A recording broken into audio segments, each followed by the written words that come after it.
ঢাকা মহানগর উত্তর বিএনপির নবগঠিত আহ্বায়ক ও সদস্য সচিবকে শুভেচ্ছা জানাতে আনন্দ মিছিল ও র্যালি করেছে তেজগাঁও জাতীয়তাবাদী যুবদল বিএনপি। বৃহস্পতিবার রাজধানীর তেজগাঁও কলোনি বাজার এলাকায় এই র্যালি হয়।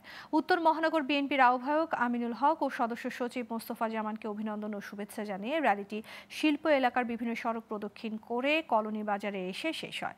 আনন্দ মিছিলটিতে বিএনপির বিভিন্ন অঙ্গ সংগঠনের নেতাকর্মীরা উপস্থিত ছিলেন। সর্বস্তরের নেতাকর্মীদের উপস্থিতিতে র্যালিটি শেষ করে সাবেক যুবদলের নেতা ইঞ্জিনিয়ার মাসুদুর রহমান বলেন, উত্তর বিএনপির নেতাকর্মীরা সংঘবদ্ধ। মহানগরে যে কোনো দখলদারি, চাঁদাবাজি প্রতিহত করতে সবাই সচেষ্ট এবং শান্তি শৃঙ্খলা রক্ষা করতে মহানগর উত্তর বিএনপি স্বৈরাচারদের বিরুদ্ধে সবসময় ঐক্যবদ্ধ।